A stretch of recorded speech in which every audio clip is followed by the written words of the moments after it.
Ce matin, nous sommes dans Jean chapitre 6. Est-ce que tu peux prendre ta Bible? Jean chapitre 6, nous allons lire les versets 14 à 21. Jean 6, 14 à 21. Je lis pour toi. Ces gens, ayant vu le miracle que Jésus avait fait, disaient, Jean 6, 14, le miracle en question, Jésus venait de multiplier 5 pains et 2 poissons pour nourrir 5000 hommes, sans compter les femmes et les enfants. N'est-ce pas? Donc, les gens qui ont vu ce miracle-là, ils disaient, celui-ci est vraiment le prophète qui doit venir dans le monde. Et Jésus, sachant qu'ils allaient venir l'enlever pour le faire roi, se retira de nouveau sur la montagne, lui seul. Quand le soir fut venu, ses disciples descendirent au bord de la mer. Étant montés dans une barque, ils traversèrent la mer pour se rendre à Capernaum. Il faisait déjà nuit et Jésus ne les avait pas encore rejoints. Il soufflait un grand vent et la mer était agitée. Après avoir ramé environ 25 ou 30 stades, ils virent Jésus marchant sur la mer et s'approchant de la barque. Ils eurent peur. Mais Jésus leur dit, c'est moi, n'ayez pas peur. Ils voulaient donc le prendre dans la barque, et aussitôt la barque aborda au lieu où ils allaient. Amen. C'est sur ce texte biblique qui est basé le chant que la voix de la destinée vient de nous donner. Allons de l'autre bord. Tu ne couleras pas, n'est-ce pas? Et même si la mer entraîne ton bateau, n'aie pas peur de la mort, car Jésus t'aime et il te donnera sa paix, n'est-ce pas? Est-ce qu'on peut prier sur ces paroles puissantes? Prions. Dieu des Écritures, Dieu d'Abraham, Dieu de Jacob, Dieu de Moïse, Dieu d'Isaac, Dieu d'Israël, aujourd'hui, tu nous as accueillis dans ta famille céleste à travers le sacrifice de Jésus à la croix. Grâce à cette croix, nous ne sommes plus des étrangers dans ta maison, mais nous sommes des gens de ta maison. Ce matin, nous sommes venus sur cette montagne sainte, à ce rendez-vous, à cette assemblée solennelle que tu nous donnes chaque semaine. Nous sommes ici pour t'écouter, pour t'entendre. Parle-nous, Seigneur. Au commencement était la parole. Et la parole était avec Dieu. Et la parole était Dieu. Nous sommes ici aujourd'hui pour entendre la parole. Cette parole qui est Dieu. Cette parole qui est la création. Cette parole qui est tout pour tous. Père éternel, merci pour Jésus-Christ. Merci pour la croix. Merci pour ce rendez-vous d'enseignement que tu nous donnes. Au nom de Jésus. Amen. Amen. Amen. Alors, toute la Bible est inspirée de Dieu, utile pour enseigner tous les hommes, pour enseigner l'humanité. Mais franchement, quand tu es étudiant de la Bible, curieux comme moi, tu découvres qu'il y a certains livres dans la Bible qui sont des vraies pépites d'or, plus brillantes et plus grosses que les autres. Et le livre de Jean, l'évangile selon Jean, est un évangile tout simplement divin. Dis-moi Amen. Amen. Je cherche un autre mot pour décrire ce livre, mais je ne trouve pas d'autre mot pour décrire le livre de Jean. Je ne trouve que l'adjectif qualificatif divin. C'est un livre qui est composé de 21 chapitres. Et tous les 21 chapitres sont remplis de révélations exceptionnelles pour celui qui cherche vraiment à savoir qui est Dieu. Pour celui qui veut connaître profondément Dieu. Quand tu finis de lire les 21 chapitres du livre de Jean, tu vas constater que sur tous les nombreux miracles que Jésus a fait, Jean il a pris 7 dedans qu'il a mis en évidence. C'est-à-dire que Jean n'a pas décrit tous les miracles que Jésus a fait, mais il a tiré de tous les miracles que Jésus a fait, Jean a tiré 7 miracles principaux qu'il a mis en évidence. Les miracles que Jean a choisi de mettre en avant, c'est d'abord en Jean 2, où Jésus a transformé l'eau en vin au cours d'un mariage à Cana en Galilée. N'est-ce pas? Ensuite, en Jean 4, après son rendez-vous avec la femme samaritaine au puits, Jésus a guéri le fils de l'officier de Hérode Antipas. Ensuite, en Jean chapitre 5, il a guéri un gars qui était paralysé depuis 38 ans. Et le gars était au bord d'une piscine où un ange venait plonger. Quand l'ange plonge dans la piscine et l'ange s'en va, le premier qui tombe dans l'eau, il est guéri. Et le gars là, il est là depuis 38 ans. Quand l'ange plonge, quand il veut ramper pour aller, quelqu'un a déjà plongé dans l'eau. Et ça fait 38 ans que le gars est paralysé, il est au bord de la piscine. Jésus l'a guéri. Jean a choisi de parler de ce miracle aussi. Et ensuite, dans le livre de Jean 6, le livre que nous lisons aujourd'hui, Jésus a fait la multiplication des pains pour les 5000 hommes, sans oublier les femmes et les enfants.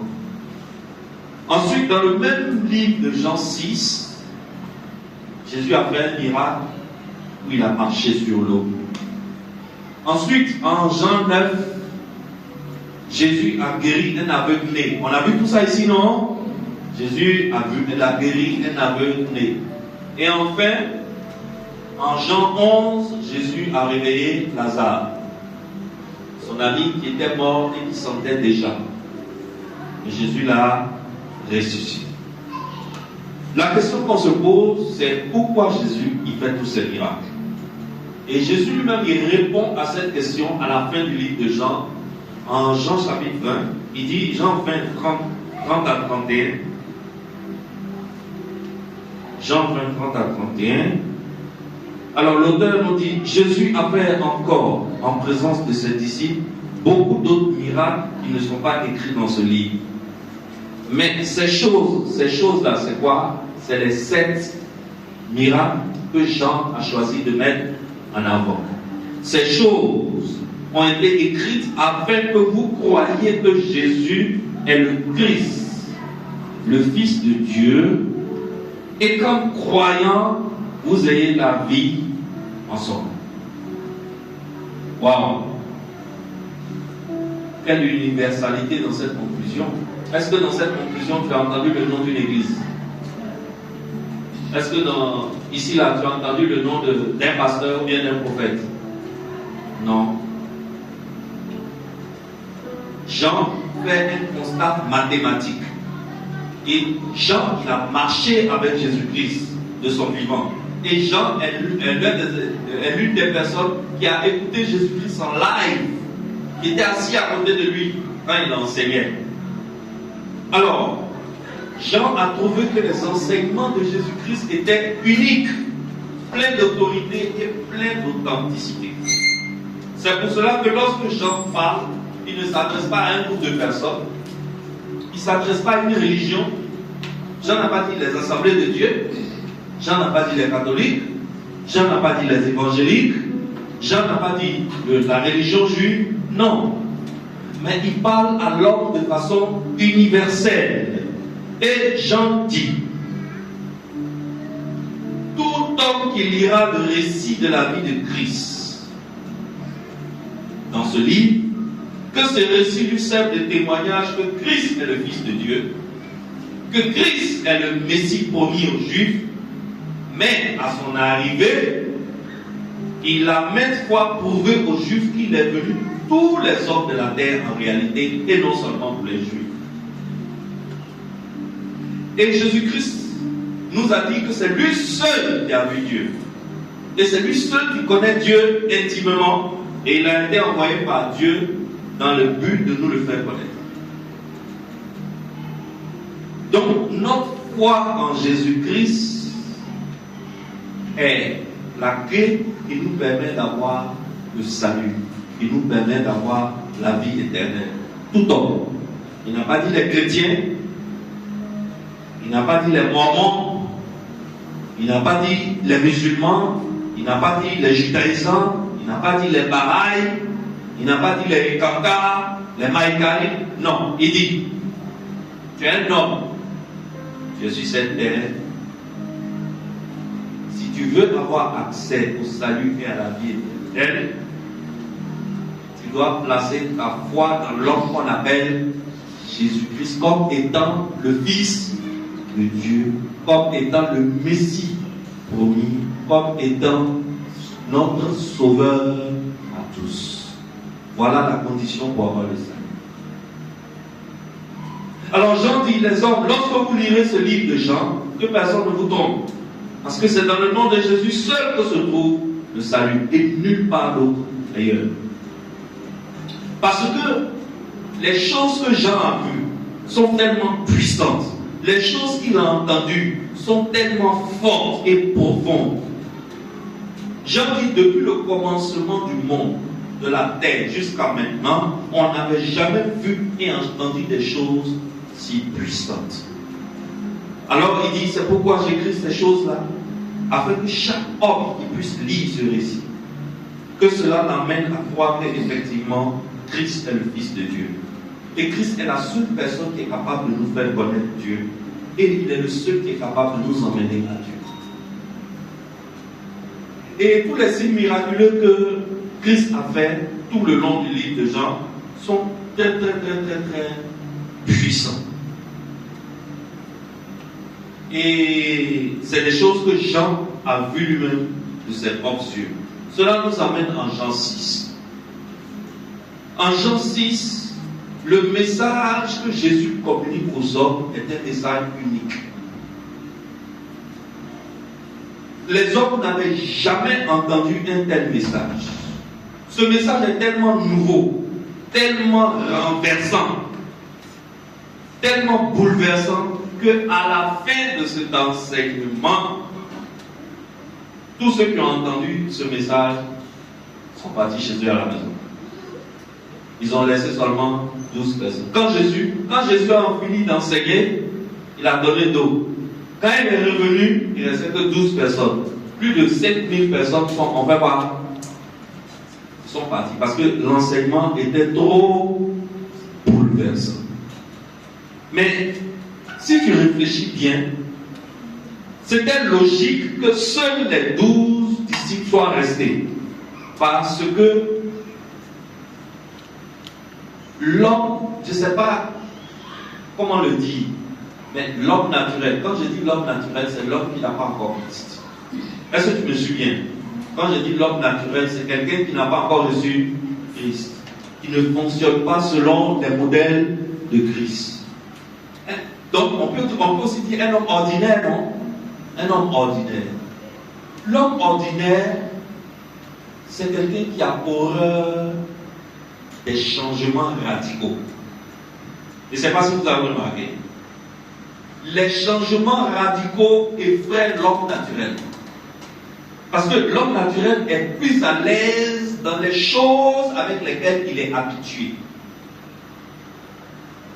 Donc, quand un enseignement ou bien une situation vient pour renverser sa réalité, l'homme naturel préfère quitter.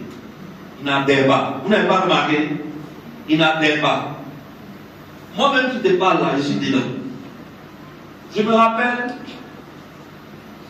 en 2008, si je ne me trompe pas, en 2008, j'étais allé faire quoi, je ne sais plus, et j'étais à Trècheville-Arras. Je suis à Trècheville-Arras, il y a 2 agents commerciaux de Orange qui s'approchent de moi et qui me disent qu'ils sont en train de vendre un nouveau produit qui s'appelle Orange Money. Et que eux vont m'ouvrir un compte sur moi, mon téléphone, pour que moi je prenne mon argent pour mettre dans le téléphone. De prendre mon argent pour mettre dans quoi? dans le téléphone. Et je leur ai posé la question, mais qu'est-ce qui protège mon argent dans le téléphone et puis quelqu'un ne peut pas prendre? Ils disent non, il y a un code. Que c'est moi seul qui ai le code. Que tant que je ne mets pas mon code, on ne peut pas prendre l'argent. J'ai dit, ouais, mais Joe, et le jour le téléphone se perd. Ou bien, et le jour le téléphone se perd, tu dis mon argent dans le téléphone là, et le jour mon téléphone tombe et puis ça se perd. Qu'est-ce qui va se passer? Je vais leur donner un conseil sage. Je dis, les gars, vous, on vous connaît. Votre travail, c'est le téléphone. Restez dans la téléphonie là, c'est mieux. Après l'argent, laissez les banques n'ont qu'à gérer notre argent. Et il y avait un monsieur qui passait aussi. Quand on causait, il s'est arrêté, il a écouté un mot. Quand les agents de... Naturellement, je n'ai pas ouvert mon compte.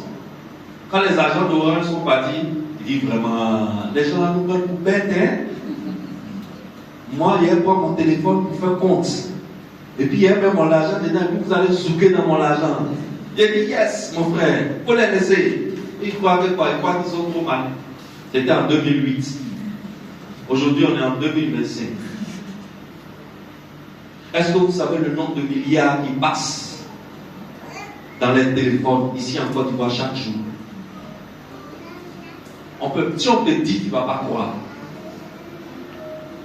Mais en 2008, le produit était un peu trop renversant. Est-ce que tu me souviens? Le produit est... Joe, il y a comment là pour verser dans le téléphone? Tu vois, non, c'est gênant. On n'est pas à l'aise avec l'idée. Donc, l'homme est fait de telle sorte que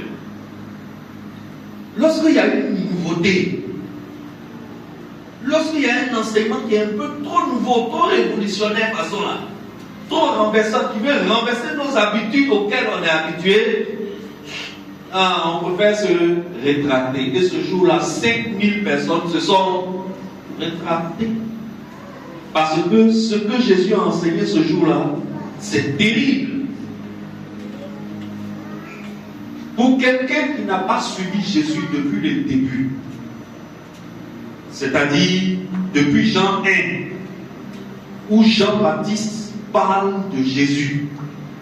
Et ce jour-là, certains disciples de Jean-Baptiste même ont abandonné Jean-Baptiste pour suivre Jésus. Et c'est Jean-Baptiste même qui leur a dit, ne me suivez pas, suivez Jésus. Si tu n'as pas suivi Jésus depuis le début, et si tu n'as pas vu les choses qui se sont passées jusqu'à ce qu'on arrive dans cette affaire de multiplication de pain, dans Jean 6, il est difficile pour quelqu'un de finir d'entendre ce que Jésus a dit le jour-là et puis de rester encore derrière. Alors, Jésus n'est pas surpris par l'attitude des gens, parce que depuis Jean 2, lui-même il a dit qu'il ne se fiait pas aux hommes parce qu'il connaît ce qu'il y a dans les hommes. Donc Jésus est venu pour faire sa mission, que les hommes acceptent, que les hommes adhèrent, ou bien que les hommes n'adhèrent pas, ce n'est pas ça qui l'intéresse. Ce qui l'intéresse, c'est de faire la volonté de son papa. Donc, est-ce que tu penses que le fait que les 5000 personnes sont quittées derrière Jésus ce jour-là, ça l'a découragé? Non, ça ne l'a pas découragé. Mais les 12, ils sont restés à la fin de cette journée qui s'est passée en Jean 6. Et ce sont ces 12-là qui avaient déjà assisté à tous les autres miracles jusqu'à maintenant. Alors, comment je vais te dire ça? Dans Jean 6, c'est une méthode d'enseignement que Jésus utilise. Je vais te décrire la méthode que Jésus utilise pour enseigner ce qu'il veut enseigner ce jour-là. Ce jour-là, le livre de Jean 6 se déroule sur 2 jours. Je veux que tu me suives bien. Le message que je veux te donner est petit comme ça. Mais si tu ne comprends pas le décor, tu ne vas pas sentir la révélation. qui est dans la petite chose que je vais te donner là. Parce que la petite chose que je vais te donner là, ça peut changer ta vie. Mais tu as besoin de comprendre pour pouvoir piquer dans la révélation. Amen. Alors suis-moi bien. Le livre de Jean 6, les événements de Jean 6 se passent sur 2 jours. Le premier jour, Jésus prend un groupe de personnes qui le suivent et il les isole dans le désert. Il les emmène dans un endroit loin des habitations au désert. Et il commence à leur donner un enseignement puissant. Le soir est arrivé. L'enseignement était tellement chic que les gens n'ont pas vu les heures passer. Le soir arrive. Enseignement est fini. C'est là que les gens se réveillent. Ah! On est loin de toute habitation. Il n'y a aucun supermarché et aucun marché à des kilomètres à la ronde. Mais on a faim. Il faut qu'on mange. À ton avis, Jésus savait ce qu'il faisait ou bien il ne savait pas ce qu'il faisait? Est-ce que Jésus les a isolés par hasard? Jésus les a isolés exprès, sachant que tôt ou tard, ils vont avoir faim. Mais Jésus ne veut pas que quand ils vont avoir faim, qu'ils aient à manger de façon naturelle, qu'ils aient accès à la nourriture de façon naturelle. Donc Jésus lui savait ce qu'il faisait. Les hommes, eux, ils écoutaient bon message. Quand les gens ont faim, Jésus dit à ses disciples, donnez-leur vous-même à manger. Les disciples disent, on va faire ça là comment? D'abord, où est l'argent pour nourrir toute cette foule-là? Jésus dit, qu'est-ce que vous avez à manger ici? On dit, ah, il y a un petit là, lui là, son dîner, son déjeuner ou son dîner, c'est 5 pains et 2 poissons. Jésus dit à ses disciples, faites-les asseoir. Mettez-les par groupe. Faites-les asseoir sur l'herbe. Les gens sont assis. Il dit, envoyez les 5 pains et 2 poissons. Jésus rend grâce. Il donne les 7 pains et 2 poissons aux 12, et puis il leur dit, distribue. On distribue jusqu'à ce que tout le monde mange et tout le monde soit rassasié. On se rend compte qu'il y a pain et poisson qui restent encore. Jésus dit, faites le point de ce qui reste. On fait le point. Il y a combien de paniers? 12 paniers. Très bien. Les gens sont contents, donc les gens décident de dormir. Mais, maintenant qu'ils sont rassasiés, que tout le monde est rassasié, les gens se disent, mais le gars là, si on prend le gars là pour faire président de la République, c'est pas pour en même temps. Ou bien, un gars comme ça, un gars que quand on a faim, il prend 5 pains et puis il nourrit tout le monde, un gars à 12 paniers, on n'a qu'à le prendre pour faire notre roi. Jésus, sachant très bien ce que les hommes allaient faire, qu'est-ce que Jésus fait? Décide de partir seul sur la montagne. Et Jésus dit aux 12 disciples, j'espère que tu me suis bien, il faut bien me suivre. Jésus décide de partir sur la montagne, pourquoi? Pour échapper à la foule qui veut le prendre pour le faire roi. Et il dit aux 12 disciples, je vous donne rendez-vous demain matin de l'autre côté, de l'autre bord, à Capernaum. L'autre bord, c'est Capernaum. Donc, les gars, rendez-vous à Capernaum. Prenez une barque, traversez l'eau, rendez-vous à Capernaum. Demain matin. Et Jésus s'en va, il se tape sur la montagne pour prier. Les disciples, ils prennent la barque, ils commencent à traverser. Pendant ce temps, la foule, ils sont. Quand un homme a mangé, il est rassasié, il fait quoi? Donc, Alors, les disciples prennent une barque et commencent à traverser. La Bible dit jusqu'à la 4e veille du jour. La 4e veille, c'est entre 3h du matin et 6h du matin. La Bible dit jusqu'à la 4e veille du jour, les disciples sont encore au milieu de la mer. Pourquoi? Parce qu'il y a un vent contraire. Donc quand les gars rament, ils n'avancent pas. Le vent s'est levé. Et le vent souffle dans le sens contraire de là où ils s'en vont. Donc tous les efforts qu'ils font pour avancer, le vent les bloque. La mer aussi est agitée et démontée. Donc la barque commence à faire quoi? La barque commence à tanguer.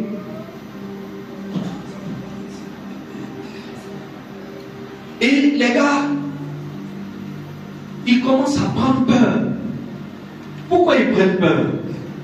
Parmi eux, il y a des pêcheurs marins, il y a des marins pêcheurs expérimentés, comme les Pierre. Eux, ils savent que quand on est sur l'eau, avec une telle embarcation, et qu'il y a un tel vent, et que la mer est agitée comme ça, il est rare qu'on s'en sorte. Parce que ce qui va se passer, c'est que la barque va commencer à boire de l'eau, et ça va entraîner tout le monde au fond. Et voilà les gars, en plein 3h du matin, ils sont au milieu de la mer, en train d'essayer de s'en sortir. Pendant ce temps, Jésus est où? Jésus est où? Il est sur la route. Il les voit bien, il les voit pas. Il les regarde bien, il les regarde pas. Excellent, je t'annonce que, quelle que soit la tempête qui est sur ta vie aujourd'hui, Christ est sur la montagne, Christ t'observe. Dis-moi amen. Dis-moi amen bien. Je ne sais pas ce qui se passe dans ta vie, mais Christ t'observe. Il a dit que tu ne couleras pas. On va se retrouver de l'autre bord. Christ les regarde. Les gars là sont en train de souffrir. Pourquoi Christ fait ça? Pourquoi Christ leur dit traverser? On se retrouve de l'autre bord, tout en sachant très bien qu'il va avoir une tempête. Je vais te dire pourquoi Christ fait ça. Quand Jésus-Christ finit de multiplier les pains, Jésus-Christ, en fait, il est en train de préparer le cœur des hommes pour l'enseignement du lendemain. Est-ce que tu me suis bien? Je t'ai dit que la journée de Jean 6, l'histoire de Jean 6 s'est passée sur combien de jours? 2 jours. Jésus-Christ prend un jour pour préparer le cœur et le deuxième jour pour donner l'enseignement. Parce que l'enseignement qu'il va donner, c'est trop nouveau. C'est trop renversant. C'est trop bouleversant. Si les cœurs ne sont pas préparés, s'ils donnent cet enseignement, les hommes ne vont pas recevoir le message que Dieu veut que Christ leur donne. Parce que Christ qui est là, il est en mission. Le Père l'a envoyé pour dire quelque chose aux hommes. Mais cette chose-là, c'est pas l'aise. Cette chose-là, c'est difficile. Cette chose-là, c'est impossible pour un homme d'accepter. Alors, qu'est-ce que Christ fait? Il prend une journée pour préparer les cœurs. C'est pour cela que le jour de la préparation des cœurs, Christ prend 5 pains et il multiplie les 5 pains pour nourrir 5000 personnes et plus. L'objectif de Christ c'était quoi? L'objectif de Christ c'était que quand il va faire ça, les gens vont se... Tu vois non? Ils vont dire, aïe, pourquoi le gars là, il ne nous connaît pas, il nous enseigne, il nous amène ici pour nous enseigner, il finit de nous enseigner, lui-même il nous nourrit, il multiplie les pains. Où est-ce qu'il a trouvé la force? Où est-ce qu'il a trouvé la puissance? Depuis que le monde est monde, on n'a jamais vu quelqu'un qui a pris 5 pains, 2 poissons pour nourrir plus de 15 000 personnes. Est-ce que ce n'est pas ça les bonnes questions qu'il faut se poser? Normalement, pendant la nuit, si tout le monde était comme Bishop Thierry là-bas, pendant la nuit, les gars là devaient écrire une liste de questions à poser au Seigneur le lendemain. Les disciples de Jésus eux-mêmes, les 12, Jésus se rend compte en fait que ce qui veut déclencher chez les gars dans la foule là, ça n'a pas été déclenché. L'homme l'a fini de multiplier 5 pains et ça nourrit plus de 15 000 personnes. La seule réaction que ça a provoqué chez les gens, c'est que Dieu, on n'a qu'à le prendre, on le fait roi. Mais ce n'est pas la réaction que Jésus voulait. Est-ce que tu vois? Jésus était à la recherche de quelque chose de plus élevé. Le problème des Juifs, c'était quoi? Le problème des Juifs, c'est que ils sont sous la colonisation des Romains, comme la Côte d'Ivoire est sous la colonisation de la France. De toute façon, on a mal pour ce que la France fait sur nous aujourd'hui. C'est comme ça les Romains avaient, les Juifs avaient mal de ce que les Romains leur faisaient. Donc, les Juifs étaient à la recherche de celui qui va les enlever sous le commandement de Rome. Comme les Ivoiriens sont à la recherche du prophète qui va nous enlever sous le commandement de la France. Donc, quand un gars a été capable de faire un tel miracle, les Juifs, ils ont pensé immédiatement à leur petit problème nombriliste. Comment se libérer du gouvernement de Rome? Comment se libérer de la colonisation de Rome? Si le gars a pu multiplier 5 pains pour nourrir plus de 15 000 personnes, c'est que le gars va devenir un chef militaire qui va chasser Rome. Automatiquement, on le cherche, on veut le faire roi. Et Jésus s'est rendu compte que même ces 12 disciples qui le suivent depuis le commencement, depuis Jean 1, eux-mêmes, ils ont aussi la même réaction. Parce que Jésus se rend compte que ses disciples le regardent bizarrement. On dit on veut te faire roi et puis toi tu fuis. Joe, qui n'aime pas les honneurs comme ça? Qui n'aime pas les honneurs? Moi, si moi, Kodjo, je suis ici, tout de suite on dit, on veut me prendre pour faire président de la Côte d'Ivoire. Mon frère, est-ce que tu sais le costume que je vais aller acheter? Est-ce que tu sais la pépéyouse que je vais frapper? Même si je dois prendre crédit. Automatiquement, j'appelle la dia, j'appelle les éléments sous, je dis, les gars, on dit, on va me nommer. Donc, sachez que vous serez ministre. Commencez, prenez crédit, payez poulet, commencez à manger.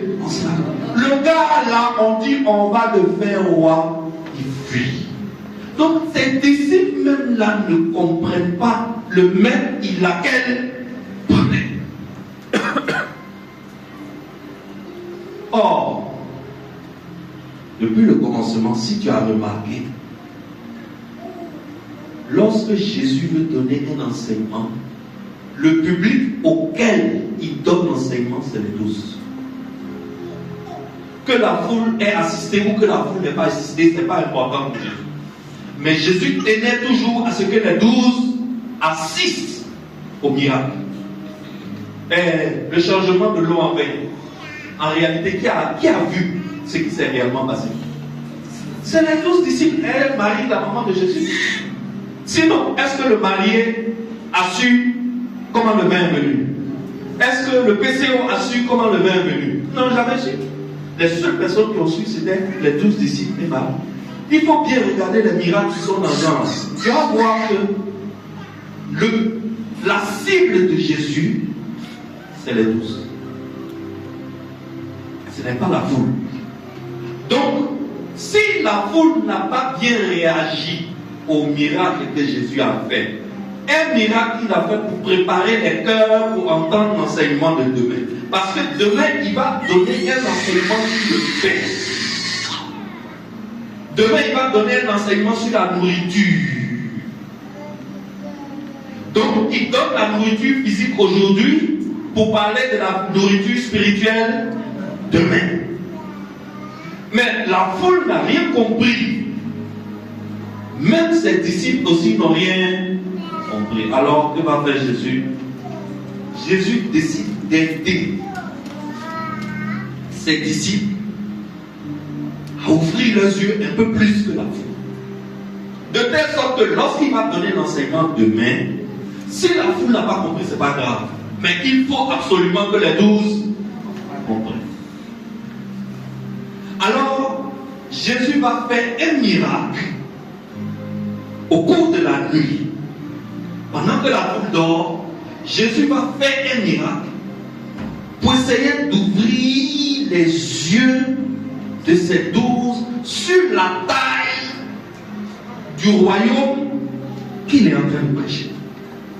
Afin que les 12 comprennent que ce n'est pas un petit royaume terrestre des Juifs géographiques qui ont problème avec les Romains. Il n'a pas été envoyé sur terre pour enlever la colonisation de la France sur la Côte d'Ivoire. Il n'a pas été envoyé chez les Juifs pour chasser les colons juifs. Et il veut que ses disciples comprennent l'étendue de son royaume. Il veut que les disciples comprennent jusqu'à quel point ses pouvoirs sont illimités. Donc il n'est pas venu pour votre petit trône de Judas. C'est pas pour ça qu'il est venu. Alors Jésus va aider ses disciples. Qu'est-ce qu'il fait? Il les envoie en mer. Il les envoie en mer tout en sachant très bien qu'il est le maître de la tempête. Et une tempête se déclenche sur l'eau. Voici les disciples dans la barque. La barque donne comme ça. Le vent souffle. Les voiles se déchirent. Les gars rament, mais le bateau n'avance pas. L'eau rentre, on écope, on verse, mais ça rentre. On écope, on verse, ça rentre. Les 12 sont en train de lutter pour leur vie. Ils voient la mort en face. Ils se rappellent que il n'y a pas longtemps de cela, ils avaient vécu la même situation. Mais ce jour-là, le maître était dans la barque. Et ce jour-là, quand la pirogue a failli se renverser, qu'est-ce qu'ils ont fait? Ils ont réveillé le maître qui dormait. Et le maître a fait quoi? Il a ordonné au vent, à la tempête et au flot qui bougeait un peu trop. Il leur a ordonné de faire quoi? De se taire.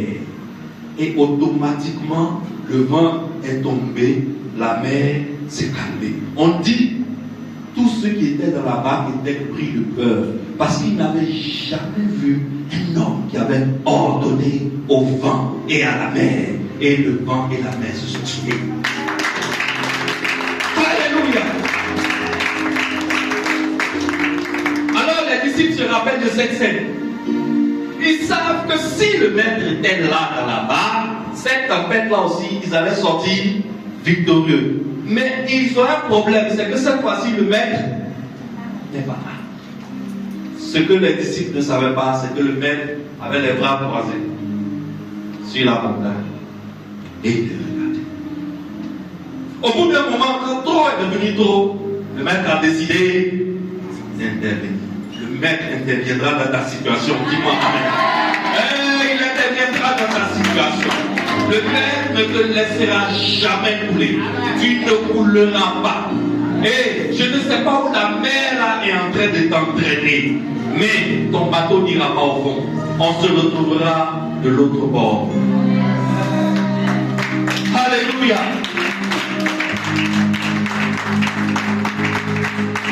C'est gâté sur les gens. Il reste un peu bateau là-bas, va couler. Et au moment où ils sont en train de lutter, ils regardent.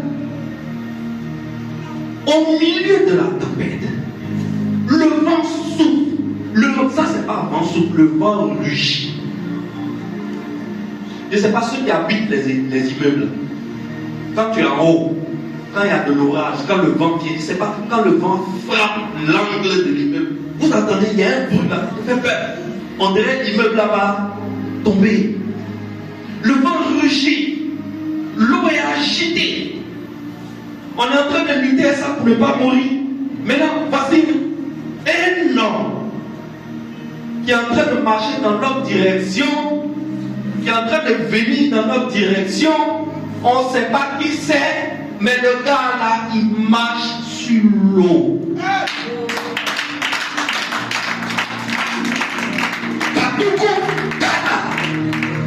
Le gars là, il est à la tête de l'eau. Le verbe utilisé dans la Bible, dans la version originale pour le mot marcher sur l'eau, le verbe là c'est il se promène paisiblement sur l'eau. En pleine tempête, le vent rugit, la mer est démontée, le bateau peut sombrer, mais le gars là il a les mains dans les poches et il plaît à la surface de l'eau. On dirait un propriétaire de maison qui se promène dans son jardin. Les disciples disent, quoi ça?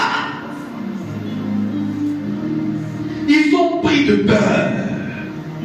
La Bible dit qu'ils ont tellement peur qu'ils ont commencé à crier. Je ne suis pas en train de parler des cris de notre bébé là. Je suis en train de parler de cris d'un adulte solide qui a des cordes vocales bien fermées, bien formées. Et puis il voit la mort venir. Je ne vous le souhaite pas. Vous ne ferez pas d'accident, dites-moi amen. Un jour, là, j'ai vécu un accident grave. J'étais dans une voiture à Koroko. Je peux vous dire, quand le pneu a pété, et puis le véhicule s'est renversé comme ça, la première chose que j'ai entendue, c'est les cris. Puis quand l'homme voit la mort, le cri qui sort, tu n'as pas été. Quand l'homme voit la mort, il crie. Je ne sais pas si vous avez déjà assisté quand on veut égorger un porc. Un gros porc, un porc de 200 kilos. On veut l'égorger. Il crie à feu. Et les disciples là, ils tremblent, ils font pupicieux. Ils font pupicieux, ils crient. Parce que sur l'eau là, il y a l'homme qui est en train de marcher. Il y a l'homme qui est en train de venir. Le gars là, on dirait on c'est passé qui? Et il n'est pas en train de passer, il vient vers nous. Il va faire quoi avec nous? Déjà l'eau veut nous prendre. Revenons, il va nous prendre. Mets-toi à la place des 12. Et au moment où il poussait les cris les plus forts, où pipi était en train de sortir sur eux, le maître s'approche. Il dit, n'ayez pas peur. C'est moi. Je suis. C'est le maître. C'est le maître. C'est le maître. Mais mec, si c'est toi, montre, on va partir. Parce qu'ils savent que quoi? S'ils sont bien tous ce bateau là, la tempête là, c'est terminé.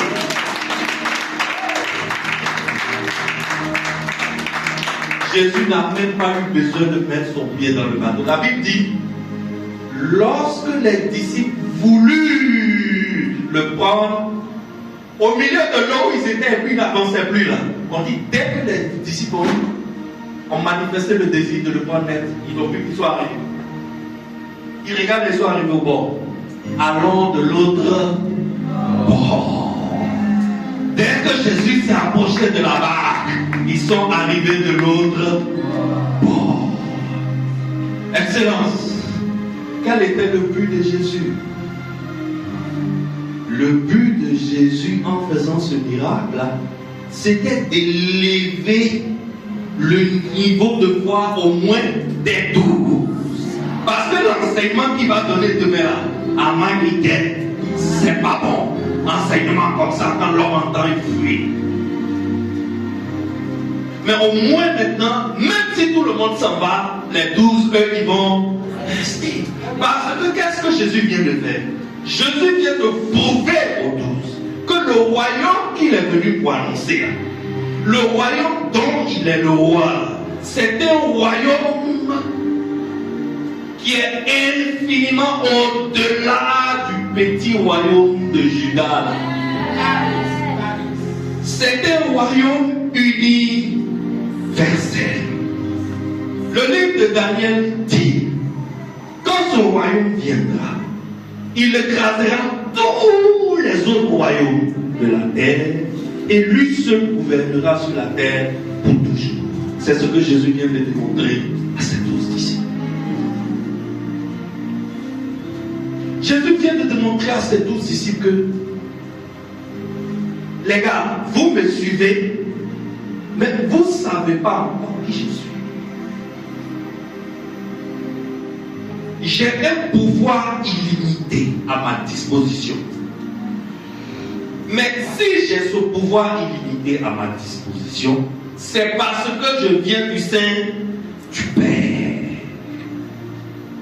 Je suis le seul dans l'univers tout entier qui connaît le Père.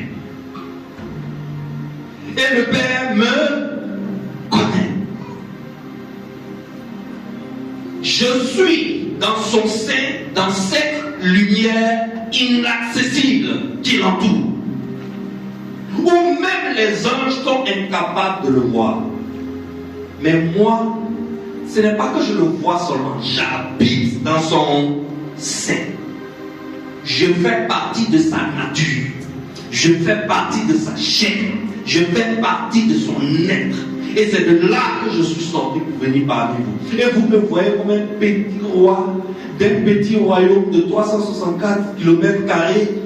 Et puis il est venu me battre pour vous, pour chasser les Romains qui sont en train de vous gouverner. Alors moi je suis en train de vous parler de l'univers tout entier. J'ai un pouvoir illimité qui me permet de transformer l'eau dans le vin le plus meilleur que les hommes aient bu de tout l'univers. Et vous avez vu ça en Jean 2. J'ai un pouvoir illimité qui me permet de guérir le fils de l'officier de Hérode sans que je ne bouge de là où je suis. Le gars est venu voir Jésus, il dit, mon fils est malade, il est mourant. Pardon, mais viens guérir mon fils. Jésus dit, va, ton fils est guéri. Le gars décide de partir à la maison par la voie. De toutes les façons, est-ce que tu apprends un cru pour lever Jésus? Il dit, il faut partir. Qu'est-ce que tu fais? Tu t'en vas. Sur la route, ses serviteurs viennent le croiser pour dire, maître, l'enfant est guéri. Il dit, hein? À quelle heure l'enfant est guéri? Quand on lui donne l'heure, il voit que ça correspond exactement à la minute où Jésus lui dit, va, l'enfant est guéri. Jésus dit à ses disciples, j'ai ce genre de pouvoir, j'ai ce type de pouvoir illimité. J'ai le type de pouvoir qui m'a permis, devant vous, de guérir un gars qui était paralysé depuis 38 ans. J'ai ce pouvoir. Et est-ce que pour guérir le gars paralysé là, Jésus a soufflé dans le micro? Aidez-le, aidez-le, aidez-le. Va, viens, viens, viens, viens, viens. Jésus a fait ça. Est-ce que Jésus, il a jeûné pour aider le gars là? Jésus a pris parfum Saint-Michel ou bien bouteille d'huile. Et puis on ne peut même plus passer sur là où on enseigne là. Parce que quand tu passes, tu glisses, tu veux tomber. Pourquoi? Il y a au moins 50 litres d'huile qui est versée à terre pour un miracle. Tu as vu tout ça là? J'ai un pouvoir illimité. Et Jésus dit au gars, lève-toi, prends ta natte, va chez toi. Et un gars qui est paralysé depuis 38 ans, il se lève, il a force dans ses jambes sont droites, il marche devant tout le monde, la foule l'acclame. J'ai ce genre de pouvoir illimité. Voici le pouvoir que j'ai. J'ai le pouvoir qui me permet de transformer, de multiplier 5 pains pour nourrir plus de 20 000 personnes. Vous avez vu avec vos yeux.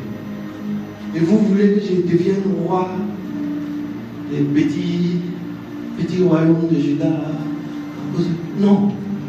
J'ai le pouvoir d'arrêter la tempête si ça m'arrange, si je veux. J'ordonne et la tempête se calme. Les vents m'obéissent, l'eau m'obéit. Mais j'ai aussi le pouvoir de laisser la tempête rugir comme elle veut et de me promener à l'intérieur calmement, comme si j'étais dans mon jardin, dans mon château. Alors voilà comment Jésus interagit avec les tempêtes. Soit, si c'est sa volonté, il calme la tempête dans ta vie et le problème que tu as s'arrête pour toujours. Mais Jésus aussi peut choisir de laisser la tempête. Pourquoi tu veux que, quand tu as fini de prier, Jésus n'a qu'à arrêter la tempête immédiatement?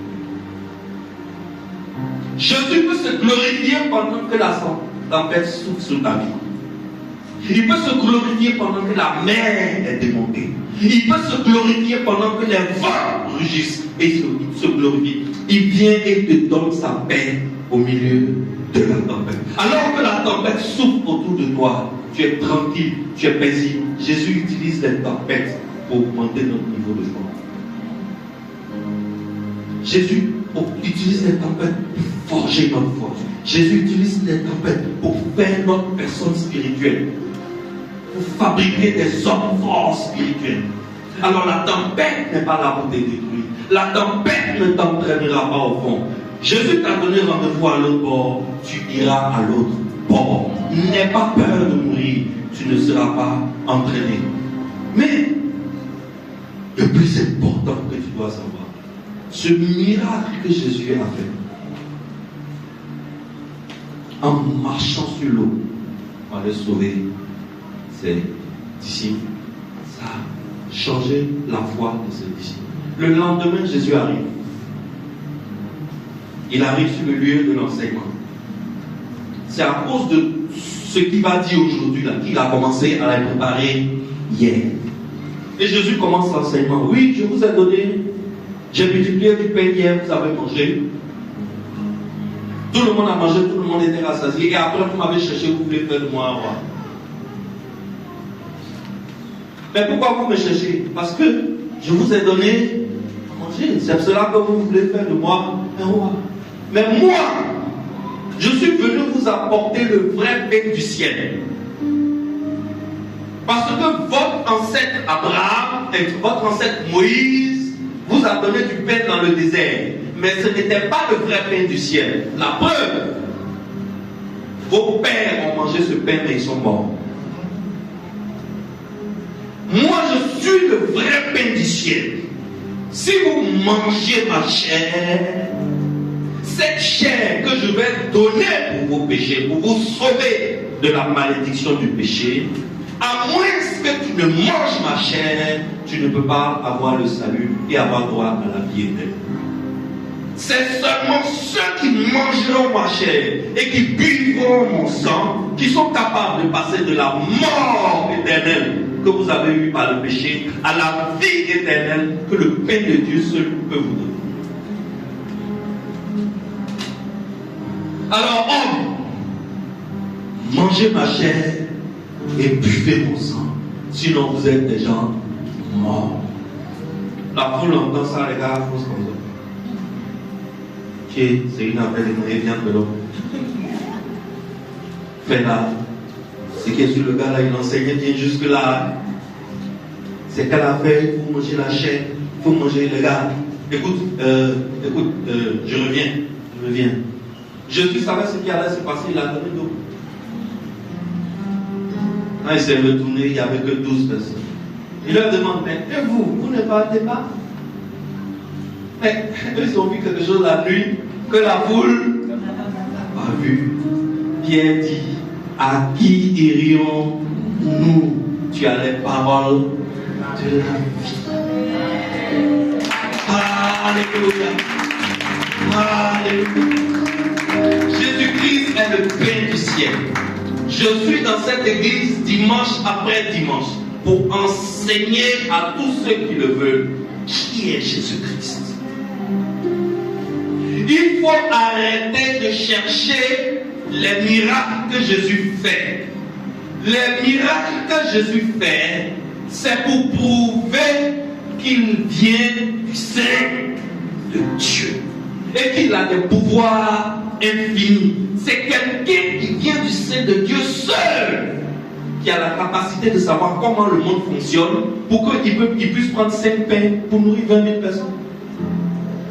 Ça veut dire qu'il existe des ressources dans ce monde que Dieu a créé qui peuvent transformer 5 pains en 20 000 pains. Ça existe. Mais il faut avoir le niveau de connaissance. Et ce niveau de connaissance ne se trouve qu'en Dieu seul.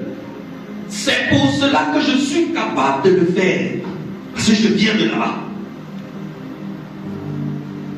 Alors, travailler à nourrir vos femmes et vos enfants et à payer vos factures, c'est une bonne chose. Mais ce que je suis venu vous dire, moi, le Seigneur Jésus-Christ, je suis venu vous dire que vous devez travailler plus pour chercher à manger le vrai pain du ciel. Qu'est-ce que ça veut dire, manger le vrai pain du ciel? Ça veut dire connaître Jésus-Christ de plus en plus chaque jour et ensuite le faire connaître. Garder Jésus-Christ au fond de ton cœur. Dans le cœur de chaque homme, il y a une place sacrée que Dieu a fabriquée. Parce que quand Dieu fabriquait l'homme, Dieu savait qu'un jour il allait venir habiter dans l'homme. Donc il a fabriqué l'homme en créant une place pour lui-même. La place là n'appartient qu'à Dieu seul. Nous les hommes, qu'est-ce que nous faisons? Nous prenons quelque chose dans la nature et nous installons cette chose-là à la place qui appartient à Dieu seul. Et on dit à Dieu de prendre la deuxième place. Alors Jésus-Christ est venu pour nous dire, attention! Votre plus grand problème, ce n'est pas comment nourrir vos femmes et vos enfants, les hommes. Votre plus grand problème, ce n'est pas comment payer le loyer à la fin du mois, les hommes. Attention! Le Satan a fait son monde de telle sorte que toute ta tête soit concentrée sur comment t'en sortir. Et nous tous, on se lance au plateau le lundi, c'est samedi nuit, on revient, dimanche on fait culte, et on veut dormir dimanche après-midi. Ce qui fait que la plupart du temps, dimanche là, on ne vient pas faire culte, on est trop fatigué. Parce qu'on a fait quoi? On s'est lancé au plateau pour chercher notre pitance.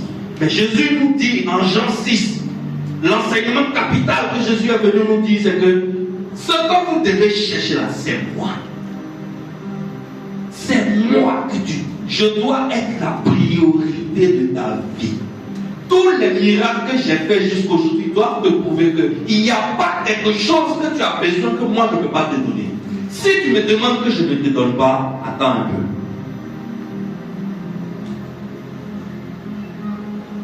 La tempête, là, je peux l'arrêter comme ça. Et je l'ai fait, vous avez vu. Mais parfois aussi, je peux décider qu'elle continue de souffler sur toi. La tempête peut être une maladie. La tempête peut être le chômage. La tempête peut être un mariage qui n'a pas réussi. La tempête peut être un divorce toxique. La tempête peut être une dette à la banque. On veut t'envoyer en prison. La tempête peut être tout et n'importe quoi à la fois. Ce que tu cherches, il y a des gens qui ont ça. Mais eux, ils cherchent ce que toi tu as. Hier, j'ai rencontré une dame incroyable, fantastique. Elle m'a dit dans sa belle nouvelle voiture, bien climatisée. On a fait un long voyage dans la Côte d'Ivoire. J'ai regardé la dame dans mon cœur là-bas, je disais, ceux-là, ce n'est plus les débouins, ceux-là, c'est les suspendus. Elle m'a fait asseoir à côté de son chauffeur, elle-même elle était dérivée. Vers les 19h, lorsqu'on approchait d'Abidjan, la dame me dit, comme tu es pasteur, là, j'ai envie de te dire quelque chose. Je dis, c'est l'ancien problème. Bishop, elle a fini de me raconter son problème là. Ma vie est mieux. Ma vie, moi, ma vie, c'est mieux. Et j'ai prié pour elle, je lui ai dit dans une semaine, quelque chose va se passer. Alors, les gars, le vrai Père du ciel s'appelle Christ. La chose, celui dont nous avons le plus besoin, c'est Christ. Arrêtons de courir après les miracles de Christ. Les miracles, là, c'est des signes. C'est juste pour montrer que c'est le Fils de Dieu. Mais ce n'est pas à cause de miracles. Jésus est venu sur la terre. Jésus est venu sur la terre pour que tu en fasses. Je ne vais pas dire ton idole, parce que le mot idole est péjoratif. Mais que tu fasses de lui le roi de ton cœur. La place que Dieu a réservée dans ton cœur pour venir habiter là, c'est Christ qui doit habiter. Tu dois demeurer dans sa parole. Tu dois chercher son amitié. Tu dois chercher son intimité. Le dimanche passé, je vous ai dit, il parle. C'est nous qui n'entendons pas. Commence à t'entraîner à voir comment tu peux commencer à l'entendre. Ça prend du temps, donc commence maintenant. N'attends pas demain. Ton meilleur ami, c'est Christ. Ta solution, c'est Christ. Ce n'est pas un prophète qui a des miracles par télécommande.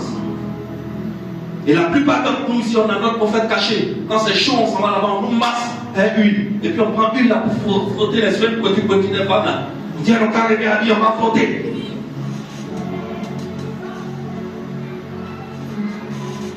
Et dimanche, on ne vient pas au culte ici parce qu'ici, là, c'est trop l'évangile. Et il y a un fidèle qui m'a une fois dit ça ici. C'est un pasteur, l'évangile, c'est bien. Hein? Ah, mais nous, on a besoin de miracles aussi. On veut voir des changements dans notre vie. Mais tu veux avoir des changements en dehors de l'évangile? C'est que tu es dans le médicament. Tu es dans le passe des béninois.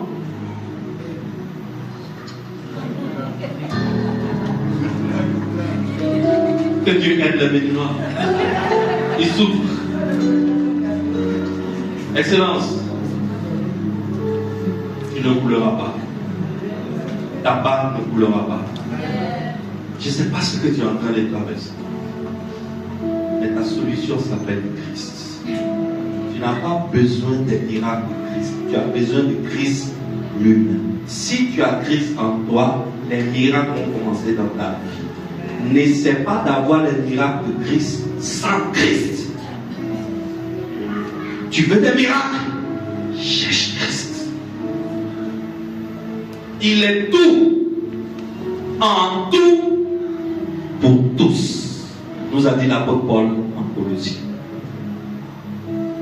Et c'est sur cette phrase que je vais m'arrêter ce matin.